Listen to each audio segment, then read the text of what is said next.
नहमदुहु व नुसल्ली अला रसूलिहिल करीम, अम्मा बाद।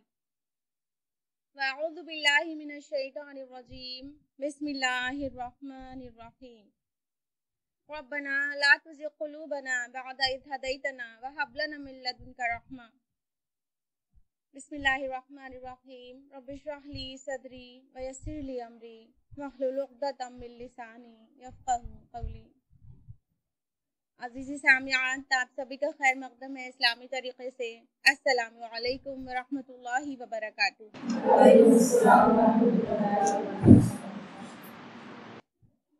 जैसा कि हम सभी जानते हैं कि हम सब इकट्ठा हुए हैं खुलासा कुरान सुनने के लिए, और कल तक अल्हम्दुलिल्लाह हम लोगों ने 2 पारा मुकम्मल कर लिया। सूरा बकरा अभी भी चल रही है। सूरा बकरा के 33 रुकू हम लोग मुकम्मल कर चुके हैं, और आज इंशाअल्लाह पारा नंबर 3 और सूरा बकरा का 34वां रुकू शुरू किया जाएगा।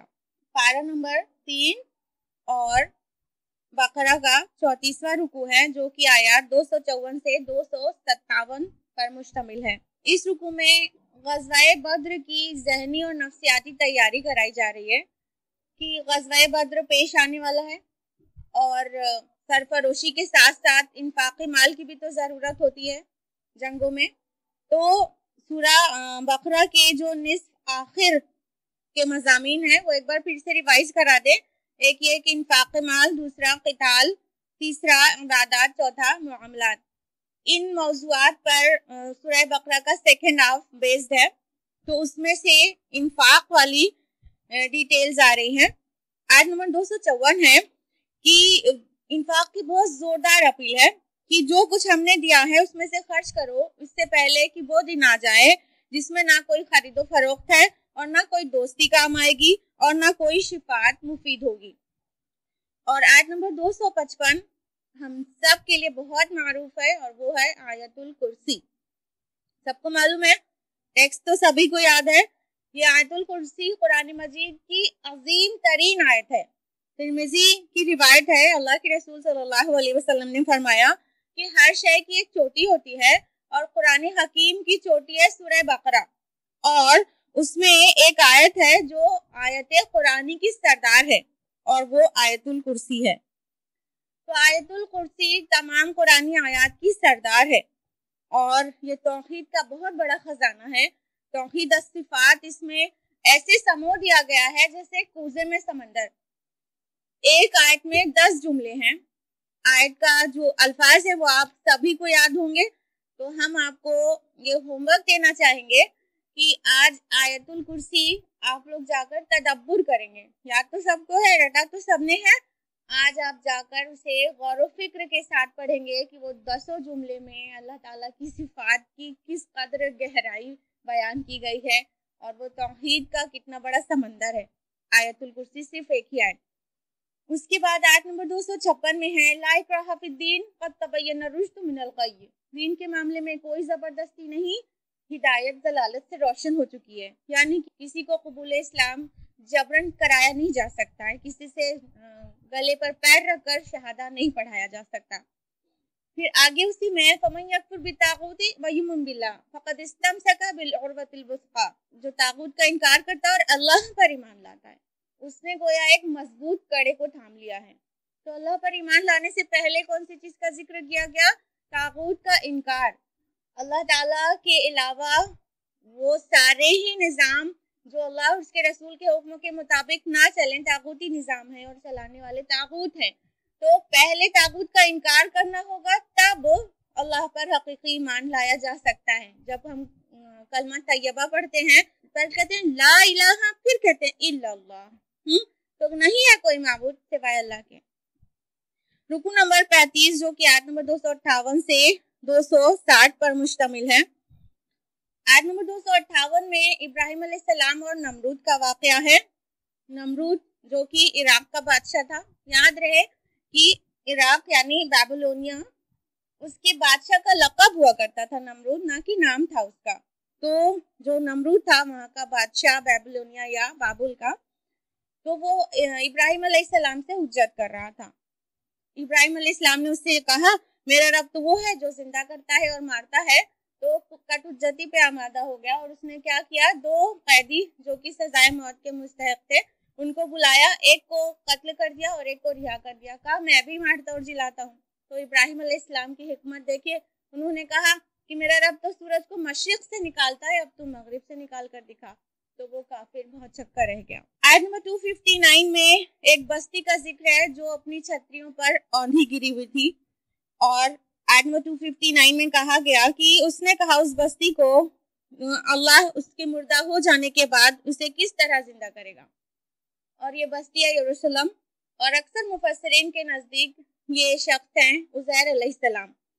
हुआ यूं था कि 586 कब्ल मसीह इराक के बादशाह नेबुकदनेस्सर ने जब फिलिस्तीन पर हमला किया था तो यरूशलेम को बर्बाद करके रख दिया था। और जब उज़ैर अलैहिस्सलाम का गुजर यरूशलेम से हुआ तो उन्होंने हैरत की वजह से, शक की वजह से नहीं, हैरत की वजह से ये कह दिया कि अल्लाह इस बस्ती को मुर्दा होने के बाद किस तरह से जिंदा करेगा। तो अल्लाह ताला ने उन पर मौत तारी कर दी और 100 साल के बाद फिर उन्हें जिला दिया, फिर उन्हें फिर से इह्या हो गया उनका, और उनकी नज़र के सामने गधे का इह्या हुआ। तो उन्हें कुल यकीन और यकीन, कामिल यकीन हो गया। उन्होंने बासे बादल मौत को अपनी आंखों से मुशाहिदा किया। और फिर उज़ैर अलैहिस्सलाम ने ही वहां जाकर यहूद को तालीम दी, उनके अंदर रूह दीन फूका, यहाँ तक कि यहूद के अंदर मतलब खुद एतमादी पैदा हो गई। उसके बाद ईरान के बादशाह साइरस ने बाबुल यानी इराक पर हमला किया तो यहूदियों को कैप्टिविटी यानी असीरी से नजात दे दी और फिर से उन्हें फिलिस्तीन में जाकर बसने की इजाजत मिल गई। इस तरह वो बस्ती यानी यरूशलेम फिर से 136 साल के बाद दोबारा आबाद हो गई। आयत नंबर 260 में है कि इब्राहिम अलैहिस्सलाम को भी अल्लाह सुब्हानहू व तआला ने इह्याए मौता का मुशाहिदा कराया था। उन्होंने भी यही कहा कि अल्लाह मुर्दों को कैसे आप जिंदा करेंगे। तो अल्लाह ताला ने कहा कि 4 परिंदों को ले लो, अपने साथ हिला लो और फिर उन्हें ज़बह करके अलग अलग टुकड़ों में बांट दो। और फिर उन्होंने सारे टुकड़ों को अलग अलग पहाड़ पर रख दिया, यहाँ तक कि जब उसको बुलाया तो सब वापस आ गए और उनकी नज़र के सामने वो सब फिर से जिंदा हो गए। तो अंबिया को और ज़्यादा कामिल ईमान की ज़रूरत होती है, मोमिनीन से बहुत ज़्यादा, तो उन्हें बेनिफिट्स भी बहुत ज़्यादा मिलते हैं। अपनी आंखों से उन्होंने देखा कि किस तरह अल्लाह ताला मुर्दों को जिंदा करने पर कादिर है। रुकू नंबर 36 और 37 जो है वो आयात 261 से 273 पर मुश्तमिल है और इन दोनों रुकुओं का जो मौजू है वो है इन्फाक फी सबीलिल्लाह। और यूं तो इन्फाक फी सबीलिल्लाह मौजू पर कुरान मजीद में बहुत जगह पर एक काम है, बहुत जगह उसकी अहमियत को बयान किया गया है और कहा भी गया है, लेकिन इस मौजू के एतबार से ये क्लाइमेक्स ऑफ द टॉपिक है। ये जो मकाम है बकरा का 36वां और 37वां रुकू, ये ज़रवतुस सन्नाम कहा जा सकता है। ये क्लाइमेक्स ऑफ द टॉपिक इन्फाक है। तो इन्फाक के 2 मद है मोटे तौर पर। एक ये कि रिश्तेदारों पर, गुरबा, मसाकीन, यतीम और कैदियों पर और मुसाफिरों पर खर्च किया जाए। और दूसरा मद जो है वो है अल्लाह के दीन के लिए खर्च किया जाए। और इस मद को अल्लाह ताला कर्ज़े हसना कहता है। जब अल्लाह के दीन की सरबुलंदी के लिए इंफाक किया जाएगा, खर्च किया जाएगा, तो इसको अल्लाह सुब्हानहू व तआला कर्ज़े हसना करार देते हैं। आयत नंबर 261 में कहा गया कि जो अल्लाह की राह में खर्च करता है उसकी मिसाल उस दाने की सी है जिससे निकले 7 बाली और हर बाली में 100-100 दाने। तो अल्लाह ताला जिसको चाहता है बढ़ा चढ़ा कर देता है। तो इस तरह से एक दाने से जिस तरह 700 दाने बन गए, इसी तरह अल्लाह की राह में खर्च करने से मैनी फोल्ड्स मल्टीप्लाई करता है। अल्लाह ताला बहुत ज़्यादा टाइम्स मल्टीप्लाई करता है। तो इसको जब 1 से 700 बना तो बिजनेस टर्मिनोलॉजी में परसेंटेज में अगर देखा जाए तो कहेंगे 70,000% प्रॉफिट है। आयत नंबर 264 में ताकीद की गई कि ला तुब्तिलू सदक़ातकुम बिल मन्नि वल अज़ा, कि ईमान वालों अपने सदक़ात को ज़ाया मत करो वसीयत वाली बातें कहकर और एहसान जताकर। तो सदक़ात जो भी किए जाएं उस पे बाद में एहसान ना जताया जाए। आयत नंबर 265 में इंफाक की एक बेहतरीन सी मिसाल बयान की गई, एक खूबसूरत से बाग से जो ऊंचाई पर हो और अगर ज्यादा बारिश हो तो अपना बहुत सारा फल लाए और अगर थोड़ी सी फुहार भी पड़े तो उसके लिए काफी है। तो इंफाक फी सबीलिल्लाह हर हाल में फ्रूटफुल है, गोया वो करने वाला जन्नत में अपना बाग लगा रहा है। आयत नंबर 267 में ताकीद की गई कि देखो अपने कमाए हुए माल में से पाकीज़ा चीजों में से खर्च करो।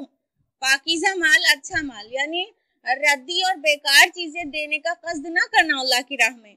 आम तस्वुर होता है कि अच्छी चीजें अपने लिए रखता है इंसान और जो चीज उसको पसंद नहीं है, जो सड़ी गली है, बेकार है, रद्दी है हमारी नजर में, वो उठाओ अल्लाह की राह में दे दो। नहीं, अल्लाह की राह में देना है तो उम्दा चीजें दो। अल्लाह ताला इस चीज को ज्यादा पसंद करता है। और आयत नंबर 269 में फरमाया कि वो जिसे चाहता है हिकमत और दानाई अता करता है, और जो हिकमत अता किया गया गोया खैर कसीर अता किया गया। जाहिर सी बात है, ये जो फायदे की बात हो रही है, इंफाक करोगे तो आखिरत में मल्टीप्लाई होके मिलेगा, दुनिया में भी मिलेगा। तो ये बात सबके समझ में तो नहीं आ सकती है, तो जिसके अंदर हिकमत है वो ही इन बातों से फायदा उठा सकता है। आयत नंबर 271 में एक उसूल बयान कर दिया गया कि सदक़ात को अलानिया दो तो अच्छा है, और अगर तुम उन्हें छुपा कर चुपके से जरूरतमंदों को पहुंचा दो तो ये तुम्हारे लिए बेहतर है। तो इससे जो उसूल अखज़ हुआ वो ये कि ज़कात को अलानिया देना बेहतर है और नफली सदक़ात को छुपा कर देना बेहतर है। उसके बाद रुकू नंबर 38 है, जो कि आयत 274 से 281 पर बेस्ड है, और इसका मौजू है रिबा यानी सूद। सूद अरबी जुबान में ज्यादती या इजाफे को कहते हैं। ये वाला जो रुकू है, ये बकरा जो नाजिल हुई थी हिजरत के बाद स्टार्टिंग दौर में, वो ये रुकू तब नाजिल नहीं हुआ है। रिबा के मुतालिक जो आयात हैं वो सीरत नबवी के आखिरी दौर में 9 हिजरी में नाजिल हुई हैं। आयत नंबर 275 में है कि जो लोग सूद खाते हैं वो नहीं खड़े होते मगर उस शख्स की तरह जिसे शैतान छूकर कपटी बना दे। तो ये गोया रोज़े क़यामत पेश आने वाले हालात की मंजर कशी की जा रही है कि सूद खाने वालों को रोज़े क़यामत इस तरह से खड़ा होना होगा, बिल्कुल दीवाना खपती होंगे। ना सिर्फ क़यामत के दिन बल्कि हकीकत तो ये है कि जिंदगी में भी ये दौलत की पूजा करने वाले लोग ऐसे ही खपती से नजर आते हैं।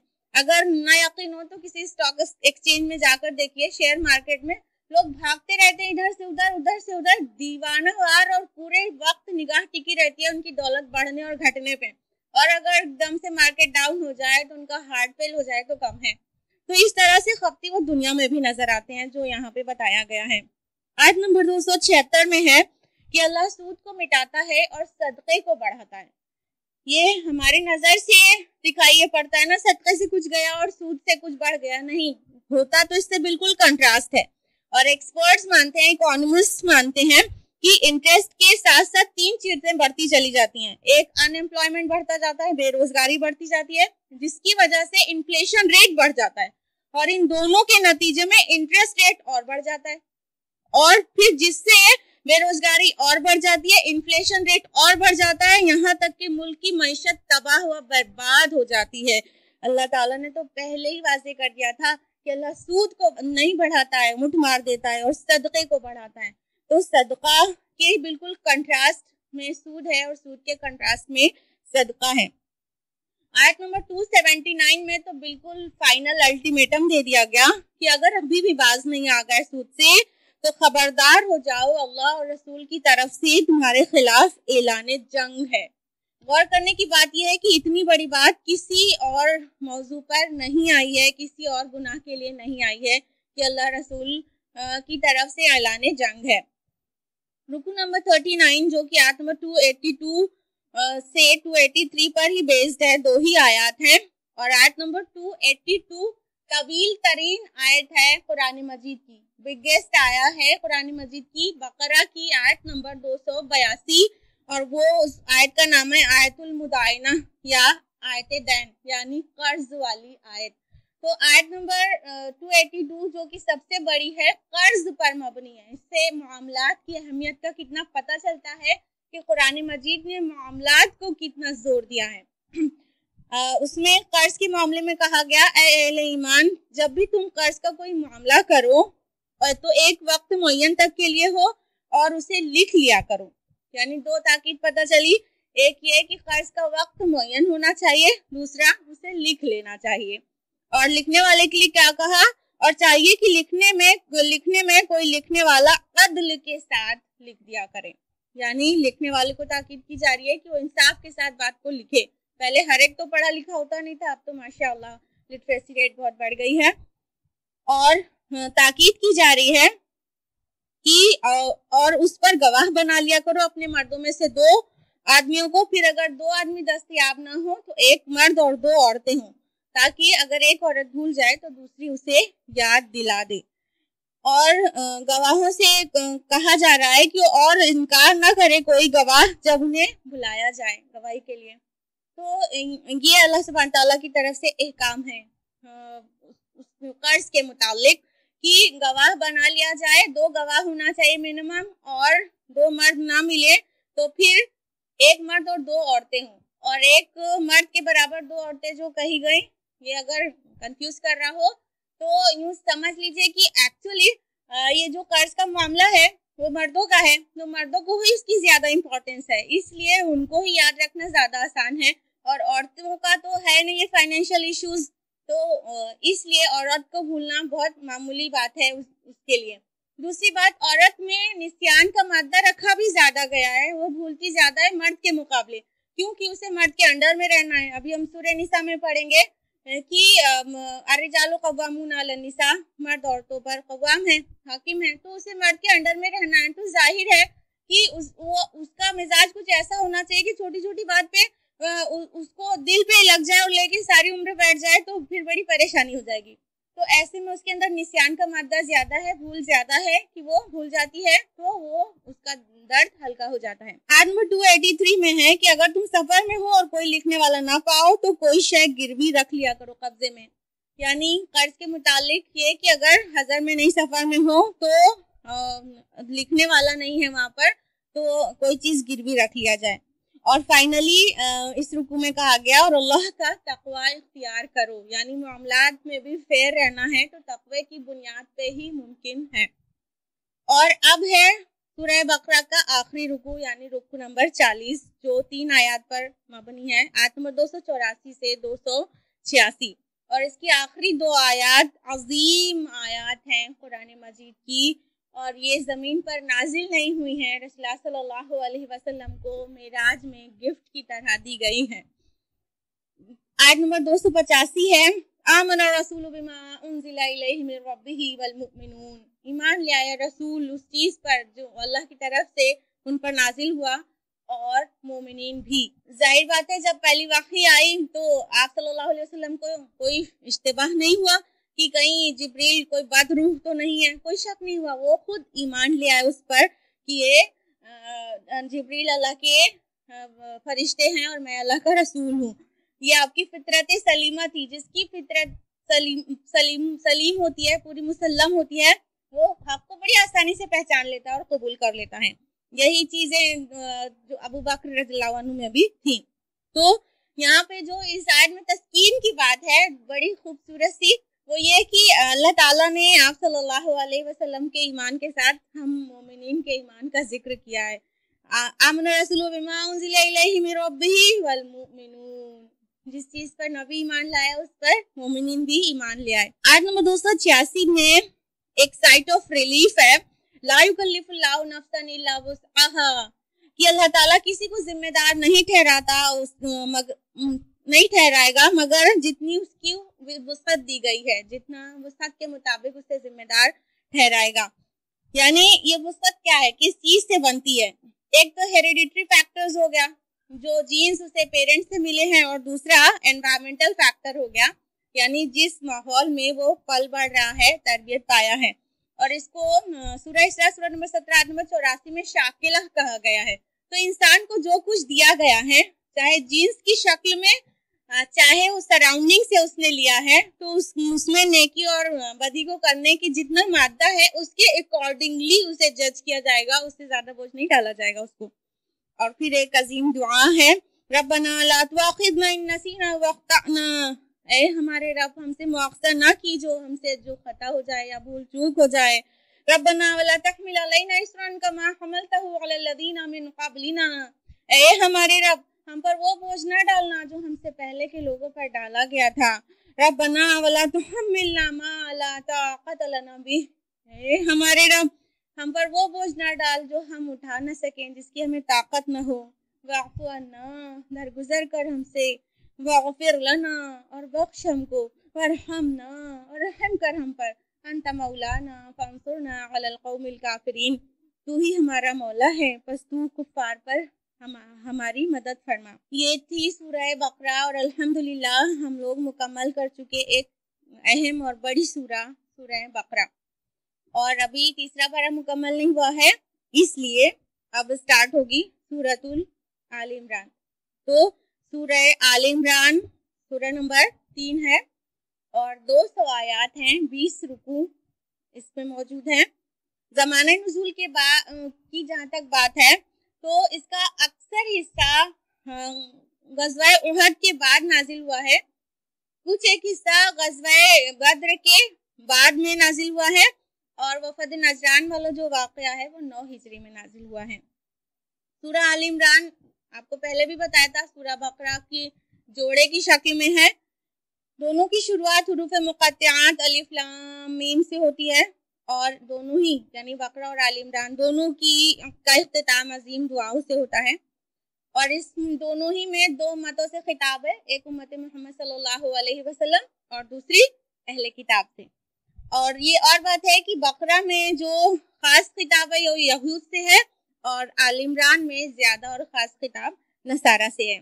जिस तरह बकरा के 2 मसावी हिस्से थे, मेजर पार्ट्स थे, फर्स्ट हाफ जो था 18 रुकुओं पर मुश्तमिल और जिसमें 152 आयत थी, और दूसरा जो हाफ था उसमें 22 रुकू और 134 आयत थी, अभी अभी हम लोगों ने मुकम्मल किया। उसी तरह आल इमरान के भी 2 बहुत मसावी हिस्से हैं, बहुत ज्यादा, और उसमें कुल 20 रुकू है, और उसका निस्फ अव्वल 10 रुकू पर मुश्तमिल है, और जिसमें 101 आयत हैं, और उसका निस्फ सानी जो सेकेंड हाफ है वो भी 10 रुकुओं पर मुश्तमिल है, और उसमें 99 आयत हैं। बकरा की तरह आल इमरान में भी निस्फ अव्वल के 3 हिस्से हैं। सूरह बकरा के फर्स्ट हाफ में 3 पार्ट्स थे, बताया था।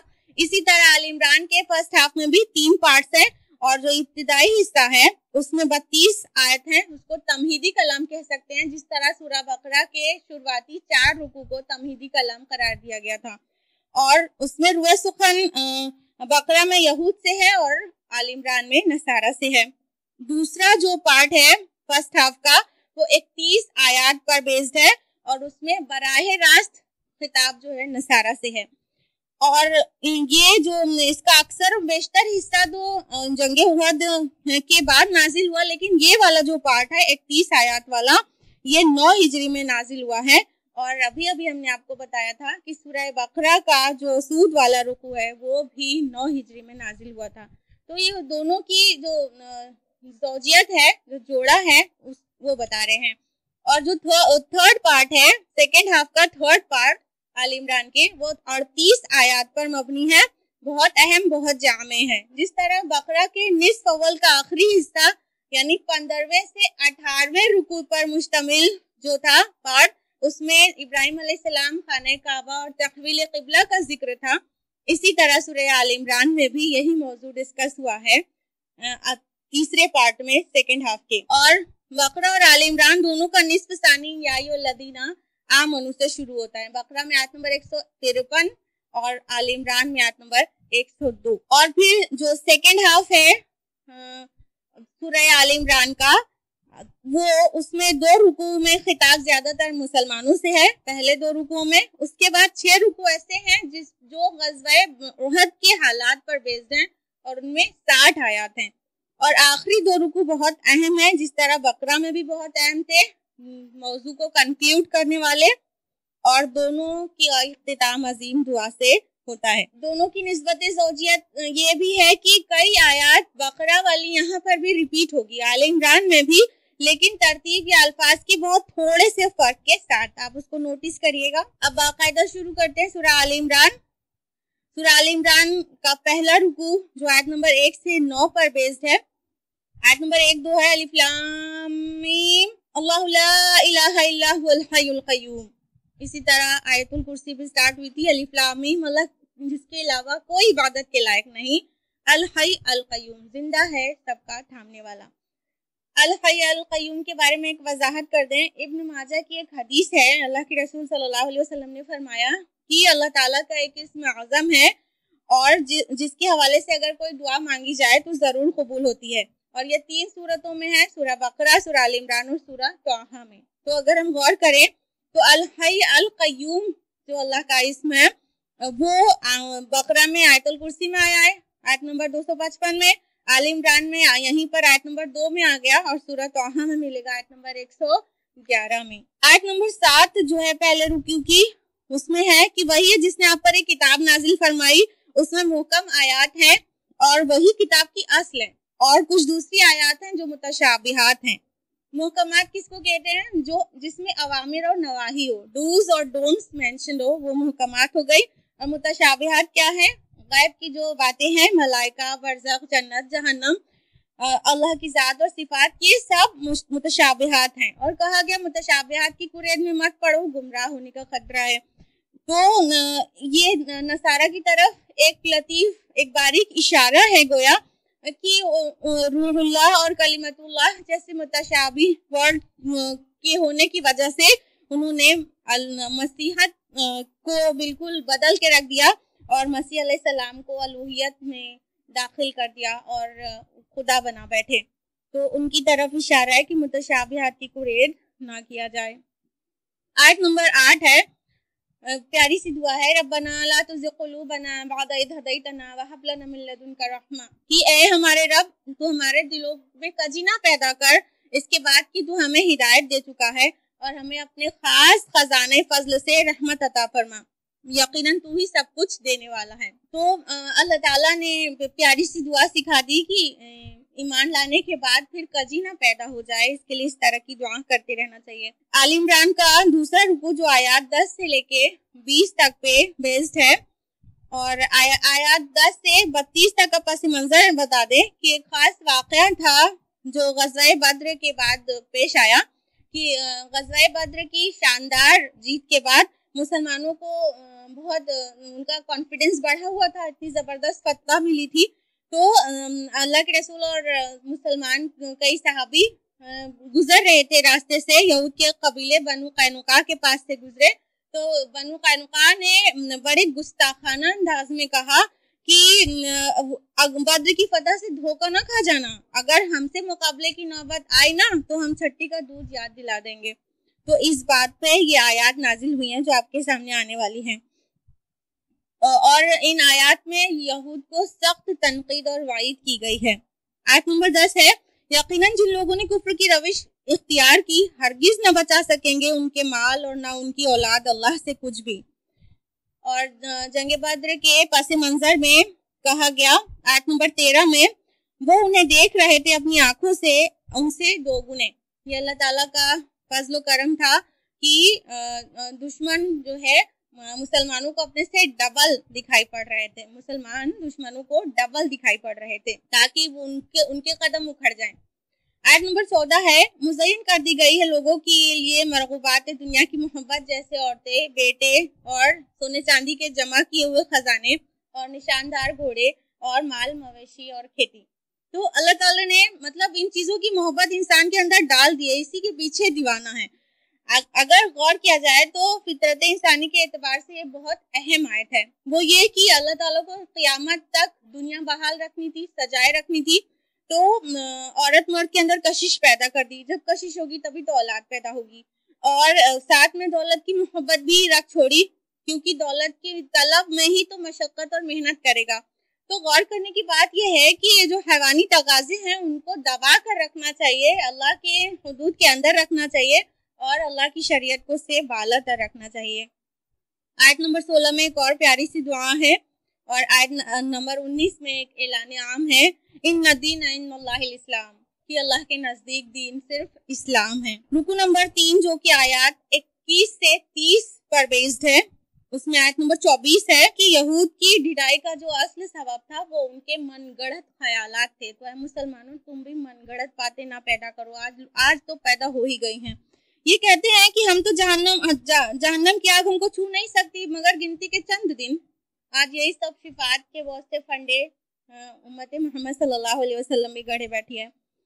आयत नंबर 26 और 27 में है कि कुल की कुल बादशाहत अल्लाह ताला के हाथ में, कुल खैर का फैजान उसके पास है, अपने मुंह बड़बोलापन करने से कुछ फायदा नहीं है। आयत नंबर 28 है कि अहले ईमान काफिरों को अपने औलिया और अपने दोस्त ना बनाओ, ईमान वालों को छोड़कर। औलिया कहते हैं कल्बी दोस्त को, राजदार को, तो मना किया गया है उनको राजदार ना बनाओ, वो तो तुम्हारे दुश्मन हैं। वो अल्लाह ताला पर हकीकी ईमान नहीं रखते और रसूल पर ईमान नहीं लाए, तुम उनसे दिल कैसे मिला सकते हो? तुम उनको अपना राजदार कैसे बना सकते हो? और बनाओगे तो धोखा खाओगे और फिर परेशान होगे।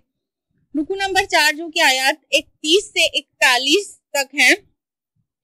आयत नंबर 31 बहुत मारूफ है आप सबके लिए, कुल इन कुंतुम तुहिब्बूनल्लाह फत्तबिऊनी युहिब्बुकुमुल्लाह, कि ए नबी से कह दीजिए कि क्या तुम अल्लाह से मोहब्बत करते हो, फत्तबिऊनी, तो मेरी इत्तिबा करो, युहिब्बुकुमुल्लाह, अल्लाह भी तुमसे मोहब्बत करने लगेगा, व यग़फिर लकुम दुनूबकुम, और तुम्हारे गुनाहों को माफ करेगा, वल्लाहु गफूरुर रहीम, और अल्लाह माफ करने वाला और रहम करने वाला है।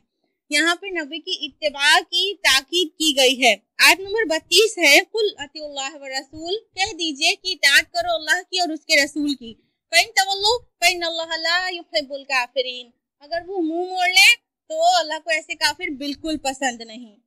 तो आयत नंबर 32 में इताअत की अहमियत बताई गई है कि अल्लाह और रसूल की इताअत जो नहीं करेगा वो काफिर है।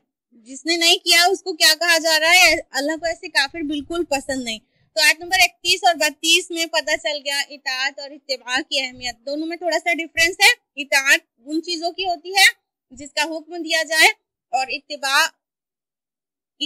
उन चीजों की होती है जिसका हुक्म दिया भी नहीं गया, बस देख के कॉपी कर किया जाए। और उसके साथ ही सूरह आल इमरान के निस्फ अव्वल का पहला हिस्सा मुकम्मल हुआ। जैसा कि हमने बताया था, फर्स्ट हाफ का जो फर्स्ट पार्ट है वो 32 आयत पर मुश्तमिल है और अब निस्फ अव्वल का दूसरा हिस्सा जो कि 31 आयत पर मुश्तमिल है शुरू हो रहा है और खिताब बराह रास्त नसारा से है। और नसारा को यह वाज़ेह किया गया है कि ये जो तुम ईसा को माबूद बनाकर बैठे हो और ट्रिनिटी का जो अकीदा गढ़ लिया है, ये सब बातिल है, हकीकत तो ये नहीं है। आयत नंबर 35 से 37 में हज़रत मरियम की विलादत का जिक्र है कि उनकी माँ ने उनके लिए दुआ की थी, फिर उनको हैकल सुलेमानी के लिए खास कर दिया था और उनकी किफालत ज़करिया अलैहिस्सलाम ने की थी। तो इस तरह आयत नंबर 35 से 37 है, यहाँ तक कि ज़करिया अलैहिस्सलाम हज़रत मरियम के पास आते हैं और उनके पास बेमौसम फल देखते हैं, तो पूछते हैं कि ये तुम्हारे पास कहाँ से आता है? तो हज़रत मरियम फरमाती हैं कि हुआ मिन इंदिल्लाह, ये अल्लाह के पास से आता है। इन्नल्लाह यर्ज़ुक़ु मन यशाअ बिग़ैरि हिसाब, और अल्लाह जिसे चाहता है बगैर हिसाब रिज़्क़ देता है। तो हज़रत ज़करिया अलैहिस्सलाम के दिल में एक जो दबी हुई ख्वाहिश थी, उनके औलाद नहीं थी, उन्होंने हज़रत मरियम की बुजुर्गी को पहचानते हुए और इस बात को ताज़ा करके कि जब अल्लाह ताला बगैर हिसाब रिज़्क़ देने वाला है तो उसके लिए कोई पाबंदी नहीं है, वहीं खड़े खड़े दुआ मांग डाली, रब्बि हब ली मिन लदुनका ज़ुर्रियतन तय्यिबा इन्नका समीउद दुआ, जो कि आयत नंबर 38 में दर्ज है। ऐ मेरे रब, मुझे एक सुथरा लड़का अता फरमा, बेशक तू दुआओं को सुनने वाला है। तो अल्लाह ताला ने उनको हज़रत यहया की खुशखबरी दी। आयत नंबर 39 से 41 में उस बात की खबर है कि उनको एक बेटा होगा जिसका नाम यहया होगा, और वो भी मिराकुलस बर्थ थी उनकी, क्योंकि जकरिया अलैहिस्सलाम बिल्कुल बूढ़े हो चुके थे और उनकी बीवी बांझ थी। तो नसारा को गोया ये बात वाज़ेह करना था, ये वाक़या को यहाँ पे बयान करके नसारा को ये वाज़ेह करना था कि ना सिर्फ ईसा अलैहिस्सलाम की बल्कि यहया अलैहिस्सलाम की भी तो विलादत मोजज़ाती तौर पे हुई है, तो क्या वो भी खुदा हैं? अस्तगफिरुल्लाह। उसके बाद रुकू नंबर 5 जो कि आयात 42 से 54 तक पर है, उसमें मसीह अलैहिस्सलाम की मोजज़ाना पैदाइश का जिक्र है और उनको जो मोजज़ात अदा किए गए उनका जिक्र है। आयत नंबर 42 है, वो इस क़ालतिल मलाइकतु या मरियम, और जब फरिश्तों ने कहा ऐ मरियम इन्नल्लाह अस्तफ़ाकी व तहहिरकी वस्तफ़ाकी अला निसाइल आलमीन, कि अल्लाह ताला ने तुम्हें चुन लिया है और तुम्हें पाक किया है और तुम्हें तमाम जहां की औरतों पर मुंतखब कर लिया है। आयत नंबर 45 है, वो इस क़ालतिल मलाइकतु या मरियम, और जब फरिश्तों ने कहा ऐ मरियम इन्नल्लाह युबश्शिरुकी बिकलिमतिन मिन्हु, अल्लाह ताला तुमको खुशखबरी देता है एक कलमे की अपनी तरफ से, इस्मुहुल मसीह ईसा इब्न मरियम, उसका नाम मसीह ईसा इब्न मरियम होगा। तो आयत नंबर 47 में हजरत मरियम ने फरमाया क़ालत रब्बि अन्ना यकूनु ली वलद, कहा कि यार मुझे बेटा कैसे होगा, वलम यमससनी बशर, मुझे किसी बशर ने हाथ नहीं लगाया, क़ाल कज़ालिकल्लाहु यख़्लुक़ु मा यशा, तो कहा ऐसे ही अल्लाह ताला जो चाहता है पैदा करता है। आयत नंबर 48 और 49 में है कि अल्लाह ताला ने उसको वो सिखाएगा तौरात, इंजील और किताब और हिकमत भी, यानी ईसा इब्न मरियम को अल्लाह ताला ने किताब दी और हिकमत सिखाई और बहुत सारे मौजज़ात अता किए। उसके बाद जब ईसा अलैहिस्सलाम को ज़ुहूर नबूवत हो गया, वो तो गोया बचपन से ही हो गया था, तो जब यहूद को दावत दी तो उन्होंने शिद्दत इख्तियार कर ली और उनको ईसा अलैहिस्सलाम को परेशान करने लगे, जैसा कि सभी नबियों के साथ हुआ है। तो ईसा अलैहिस्सलाम ने पुकारा, आयत नंबर 52 में है, मन अंसारी इलल्लाह, कौन है जो अल्लाह की राह में मेरी मदद करे। तो क़ालल हवारियून नहनु अंसारुल्लाह, तो हवारियों ने कहा हम हैं अल्लाह की राह में आपके मददगार, हम हैं अल्लाह के मददगार। और उसके बाद आयत नंबर 53 में प्यारी सी दुआ है। आयत नंबर 54 है, वमकरू वमकरुल्लाह वल्लाहु खैरुल माकिरीन, और उन्होंने भी तदबीरें की और अल्लाह ने भी तदबीरें की, और अल्लाह तदबीरें करने में सबसे आगे सबसे बेहतर है। अब इस कॉन्टेक्स्ट में अगर देखें तो वो कौन सी तदबीरें, वो कौन सी मकर थी जो यहूद ने की थी, तो एक्चुअली उलमाए यहूद चाले चल रहे थे, तदबीरें कर रहे थे, प्लानिंग्स कर रहे थे कि किस तरह ईसा अलैहिस्सलाम को मुर्तद करार दे दिया जाए ताकि वाजिबुल कत्ल हो जाए और उनको कत्ल किया जाए, गिरफ्तारी का उनको कोई मौका हाथ आ जाए। इसी पॉइंट पे वो प्लानिंग्स कर रहे थे। तो अल्लाह ताला ने भी प्लानिंग कर डाली, और अल्लाह की प्लानिंग क्या है वो कुरान हदीस में बहुत क्लियर तो नहीं है, लेकिन इंजील बरनबास जो है, एवेंजिलियम बरनाबे, जो पोप की लाइब्रेरी से सदियों बाद बरामद हुई है, उसमें जो तफसीलात मिलती है अल्लाह की प्लानिंग्स की, वो एंड कुरान पे फिट होती है। क्या हुआ था कि ईसा अलैहिस्सलाम के डिसेपल्स में से, उनके हवारियों में से एक हवारी था यहूदा नाम का, जिसने गद्दारी की और यहूद ने उसको रिश्वत देकर खरीद लिया कि वो ईसा अलैहिस्सलाम की मुखबिरी करें। ईसा अलैहिस्सलाम एक बाग में रूपोश, एक उसके अंदर की एक कोठरी में अल्लाह की इबादत में खड़े थे, तभी वो गद्दार सिपाहियों को लेकर वहां आता है, और वो सिपाही रूमी थे और वो ईसा अलैहिस्सलाम को पहचानते नहीं थे। तो उस गद्दार ने कहा कि जब मैं अंदर जाऊंगा और जिस शख्स को कहूंगा ए मेरे उस्ताद, तो मुझे पकड़ लेना। तो जब वो कोठरी के अंदर दाखिल हुआ तो फटी 4 फरिश्ते नाजिल हुए, ईसा अलैहिस्सलाम को लेकर आसमान में चले गए, और वो जो यहूदा था उसकी शक्ल ईसा अलैहिस्सलाम की अल्लाह ताला ने बना दी, और वो जब बिल्कुल होश बाख्ता बाहर निकला तो दूसरे हवारियों ने कहा ए मेरे उस्ताद, ए मेरे उस्ताद, और बस रोमन सिपाहियों ने उस पर काबू कर लिया, उसे पकड़ कर ले गए और उसी को सूली चढ़ाया गया। हम सबको मालूम है ईसा अलैहिस्सलाम को तो अल्लाह ताला ने जिंदा उठा लिया। तो ये उनका प्लान था और ये अल्लाह का प्लान था। मकर व मकर अल्लाह वल्लाहु खैरुल माकिरीन। रुकू नंबर 6 जो कि आयात 55 से 63 पर बेस्ड है, उसमें आयत नंबर 59 में है, इन्ना मसला ईसा इंदल्लाहि का मसल आदम, कि बेशक ईसा की मिसाल अल्लाह के नजदीक आदम जैसी है, उसको मिट्टी से बनाया, फिर कहा हो जा तो वो हो गया। यानी ईसा अलैहिस्सलाम को बगैर वालिद के पैदा किया गया था और आदम अलैहिस्सलाम को बगैर वालिद और वालिदा के पैदा किया गया। तो ये आदम अलैहिस्सलाम की मिसाल भी इसलिए यहाँ पे दी जा रही है इस हिकमत से कि ईसा अलैहिस्सलाम को बगैर वालिद के पैदा कर दिया गया, अल्लाह की रूह थी तो उसको अल्लाह का बेटा कह दिया। तो आदम अलैहिस्सलाम क्या थे फिर? क्या नऊजुबिल्लाह उनसे बड़े खुदा थे, अस्तगफिरुल्लाह। तो ये नसारा को ये ताकीद की जा रही है कि मिराकुलस बर्थ खाली ईसा अलैहिस्सलाम की नहीं थी, उससे बड़ी मिराकुलस बर्थ तो मुजज़ाती जिंदगी तो हजरत आदम को अल्लाह ताला ने नसीब की। उसके बाद आयत नंबर 61 है, ये आयत मुबाहिला है। इसका जो कॉन्टेक्स्ट है वो ये कि नजरान से नसारा के 70 अफराद पर मुश्तमिल एक वफद आया था, अब जिसमें अबू हारसा और इब्न अलकमा जैसे बड़े बड़े पादरी भी थे। और कई दिनों तक अल्लाह के रसूल ने उनको तज़कीर की, उनकी तफहीम की, लेकिन माने नहीं, वो ईमान नहीं लाए। फिर आखिर में आपको कहा गया कि अब मुबाहिला करें इनसे। तो ये आयत नाजिल हुई आयत नंबर 61 में कि बस आप कह दीजिए आओ हम बुलाते हैं अपने बेटों को, तुम बुला लो अपने बेटों को, और हम अपनी औरतों को और तुम बुला लो अपनी औरतों को, और हम भी आ जाते हैं और तुम भी आ जाओ। हम सब मिलकर दुआ करते हैं और लानत करते हैं उस शख्स पर जो झूठा हो, अल्लाह की लानत करते हैं। तो यही मुबाहिला कहलाता है कि फरीकैन मिलकर अल्लाह की लानत करे झूठे पर।